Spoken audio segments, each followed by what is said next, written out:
अस्सलाम वालेकुम रहमतुल्लाहि व बरकातुहू। आज का हमारे पास जो टॉपिक है वो है एग्जाम्पल 1.8 फेडरल बोर्ड केमिस्ट्री और पेज नंबर 14 है, चैप्टर नंबर 1 है। ठीक है। अब इसमें जो हमारे पास डाटा है क्वेश्चन का, suppose 1.87 moles of ammonium chloride were reacted with 1.35 moles of calcium hydroxide। तो देखिए यहाँ पे हमारे पास दो रिएक्टेंट हैं, दोनों के नंबर ऑफ मोल्स गिवन है। एक का नंबर ऑफ मोल्स है 1.87 और दूसरे के 1.35 मोल। ठीक है। How many grams of calcium hydroxide are left unreacted in this reaction. Question उसने बहुत ही आसान कर दिया है और उसने खुद ही बता दिया कि इन दोनों में से कौन सा रिएक्टेंट लिमिटिंग है और कौन सा नॉन लिमिटिंग या एक्सेस है। और क्वेश्चन ये है कि जो हमारे पास लिमिटिंग रिएक्टेंट है वो तो चूँकि कम्प्लीटली कंज्यूम हो जाता है, जो नॉन लिमिटिंग रिएक्टेंट है वो कितना यूज़ हुआ है, कितना बचा है, और आपने उसका जो आंसर देना है वो नंबर ऑफ मोल में नहीं, वो आपने how many grams of calcium hydroxide में जो नंबर ऑफ मोल आप कैलकुलेट करेंगे कैलकुलेशन से, उनको कन्वर्ट करना है मास एंड ग्राम में। ठीक है ना। तो क्वेश्चन ये है कि how many grams of unlimiting reactants are left unreacted. तो क्वेश्चन वेरी सिंपल है। तो इस क्वेश्चन को सॉल्व करने के लिए जो हम सबसे पहले डाटा सीधा करते हैं, तो उसके लिए हमारे पास कुछ स्टेप्स हैं। स्टेप्स हमारे पास ये हैं कि सबसे पहले हमने ये काम करना है, right the balance chemical equation. किसी भी स्टोइकियोमेट्रिक कैलकुलेशन में, ये केमिस्ट्री की कैलकुलेशन में, आप लोगों को सबसे पहले बैलेंस केमिकल इक्वेशन लिखनी होती है, और यही बैलेंस केमिकल इक्वेशन आपको ये सारा का सारा मसला हल करके दे रही होती है, मीन आपको सपोर्ट कर रही होती है। सारी इन्फॉर्मेशन आपको यहीं से मिल रही है और आपने इसी के मुताबिक सारा सारा क्वेश्चन सॉल्व करना होता है। दूसरा काम क्या है यहाँ पे, find the limiting and excess reactant. किसी भी क्वेश्चन में अगर आपको इस तरह का क्वेश्चन आ जाए कि लिमिटिंग रिएक्टेंट कौन सा है, एक्सेस कौन सा है, या इसकी मास या नंबर ऑफ मोल्स आपने कैलकुलेट करने हैं, तो दूसरा स्टेप आपके पास ये होता है कि आपने लिमिटिंग और एक्सेस रिएक्टेंट कैलकुलेट करने होते हैं। ये चेक करना कि कौन सा लिमिटिंग है और कौन सा एक्सेस है।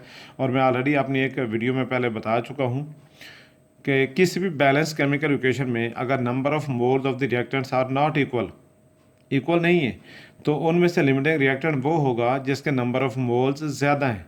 जिसके नंबर ऑफ मोल्स ज़्यादा हैं, याद रखें कि वो लिमिटिंग रिएक्टेंट होता है। अब अमूमन स्टूडेंट थोड़ा सा कंफ्यूज हो जाते हैं कि जिसके नंबर ऑफ मोल ज़्यादा हैं वो तो ज़ाहिर तौर पर हमारे पास मास ज़्यादा या अमाउंट ज़्यादा आ रही है। नहीं, याद रखें जिसके नंबर ऑफ मोल ज़्यादा होते हैं वो यूज़ भी ज़्यादा हो रहा होता है, वो उस रेशियो से ज़्यादा यूज़ होता है।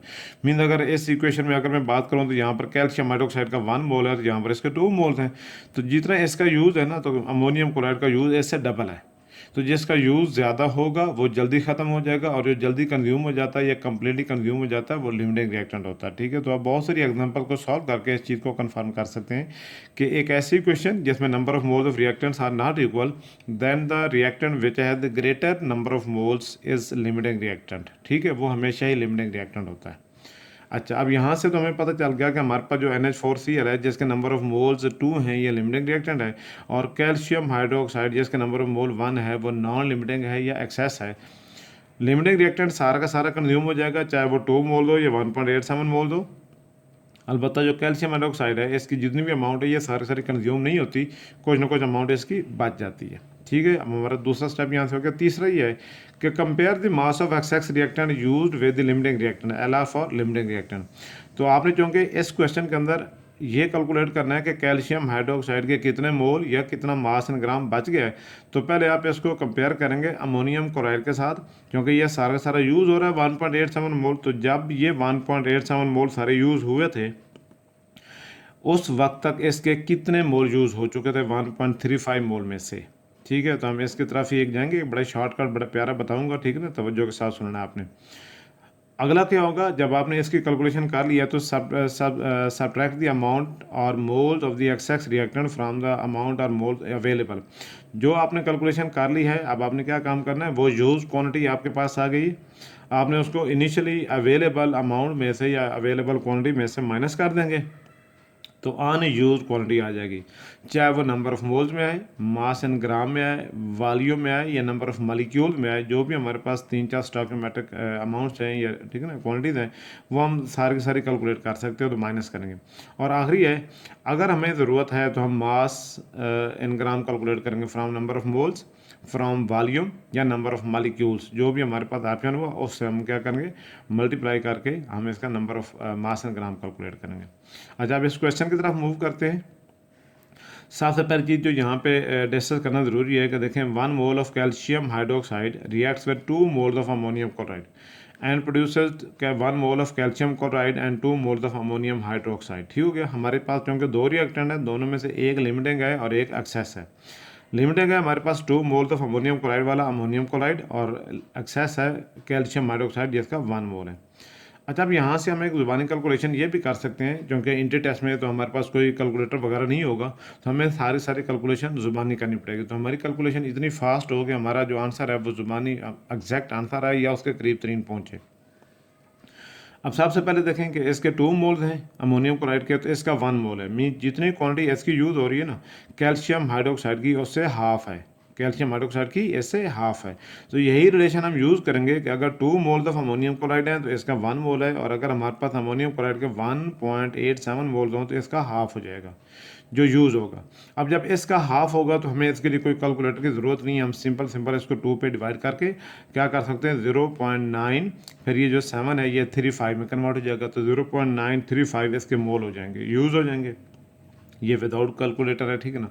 हम इतनी कैलकुलेशन एग्जैक्ट कर सकते हैं। इसके बाद फर्दर अगर हमें मास मल्टीप्लाई करना पड़े तो वो हम बाद में चेक करते हैं। अच्छा, सबसे पहले देखें ammonium chloride ratio calcium hydroxide, क्योंकि जो चीज़ हमने फाइंड करनी है उसको हम राइट साइड पर रखेंगे। इस क्वेश्चन के अंदर हमने कैल्शियम हाइड्रोक्साइड की वो मास कैलकुलेट करनी है जो अनयूज्ड है या जो रिएक्ट करने से बच गई है। इस रिएक्शन में इसके 2 मोल रिएक्शन में हिस्सा लें बैलेंस केमिकल इक्वेशन के मुताबिक, तो 1 मोल यूज होता है कैल्शियम हाइड्रोक्साइड का, और अगर इसके हमारे पास गिवन क्वांटिटी है 1.87 मोल, तो ये कितनी यूज होगी, दैट इज एक्स। अब ये जो हमने एक्स कैलकुलेट करना है तो इसका हम सिंपल क्रॉस मल्टीप्लाई करेंगे। बाय क्रॉस मल्टीप्लिकेशन देखें ये हो जाएगा 2 इंटू एक्स, 2x हो जाएगा is equal to 1 into 1.87 moles, ठीक है। And then x will be equal to 1.87 divide by 2 0.935। ये कैलकुलेशन विदाउट कैलकुलेटर आप कर सकते हैं, यानी इसके लिए आपको टाइम वेस्ट करने की ज़रूरत नहीं है कि कैलकुलेटर निकालें सारी कैलकुलेशन करें। इतनी कैलकुलेशन आप लोगों की फास्ट होनी चाहिए। 0.935 मोल्स में यूज क्वान्टिटी है। अब जब हमें ये पता चल गया कि कैल्शियम हाइड्रोक्साइड के 0.935 मोल यूज़ हुए, अब हमने कैलकुलेट क्या करना है कि हमारे पास मोल बच कितने गए हैं, और ये उस सूरत में पॉसिबल है जब हमें ये पता हो कि हमारे पास अवेलेबल कितने थे, यूज कितने हैं, अवेलेबल माइनस यूज। तो फार्मूला हम अप्लाई करेंगे unuse number of mole is equal to available moles minus use moles. क्या फार्मूला है, available mole minus use mole.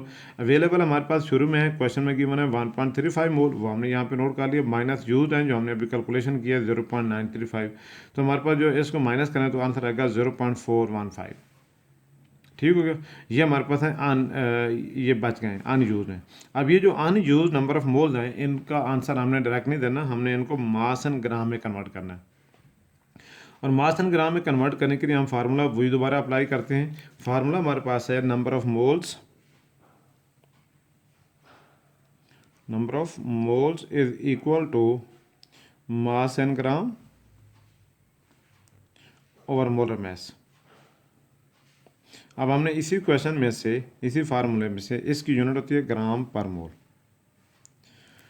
Mass and gram calculate करना है तो नंबर ऑफ मोल्स और मोलर मास को हम क्रॉस मल्टीप्लाई कर लेंगे, और ये फार्मूला हमारे पास बन जाएगा mass and gram is equal to number of moles into molar mass. ठीक है। अब वैल्यू दोनों हमारे पास मौजूद हैं। नंबर ऑफ मोल जो हमने यहाँ से कैलकुलेट किए हैं 0.415 मल्टीप्लाइड बाई कैल्शियम हाइड्रोक्साइड का मोलर मास बनता है 74 ग्राम पर मोल।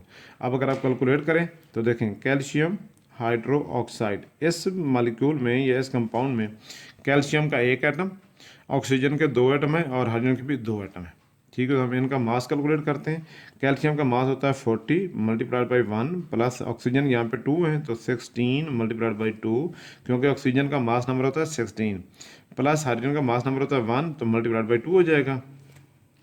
ये हो जाएगा 40 प्लस 16 2 आर 32 प्लस 1 2 आर 2, ये हो जाएगा 74 पूरा। ठीक हो गया। तो 74 ग्राम पर मोल इसकी यूनिट है, इससे हम मल्टीप्लाई कर देंगे। अब मोल से पर मोल कैंसिल हो जाएगा तो हमारे पास 2 वैल्यूज़ और 1 यूनिट बच जाएगी। अब वो जो 2 वैल्यूज़ हैं 74 इंटू 0.415 इनको मल्टीप्लाई करेंगे और यूनिट बच जाएगी हमारे पास ग्राम, वो हम लिखेंगे 30.71। दोनों को मल्टीप्लाई करें तो 30.71 बनता है। ठीक हो गया। ग्राम। ये हमारे पास है लेफ्ट अनरिएक्टेड या लेफ्ट अनयूज, जो हमने पूरी क्वांटिटी यूज़ की थी ना 1.35 मोल, उसमें से 0.935 मोल यूज़ हो गए थे और 0.415 मोल बच गए थे। अब दूसरे नंबर पे आप ये भी कर सकते हैं, लेकिन वो प्रोसीजर थोड़ा लेंथी हो जाएगा, कि आप इसका पहले direct number of mole calculate कर लें कि 2 mole of ammonium chloride 1 mole of calcium hydroxide के साथ रिएक्शन करते हैं, तो इसके जो फिर नंबर ऑफ मोल हैं 1.87 मोल से भी कैलकुलेट करें या फिर इसके मोल कैलकुलेट करें, तो फिर आपके पास आंसर आ जाएगा। लेकिन आपको उस तरफ जाने की ज़रूरत नहीं है, आपके लिए यही मेथड बेस्ट है। ठीक हो गया।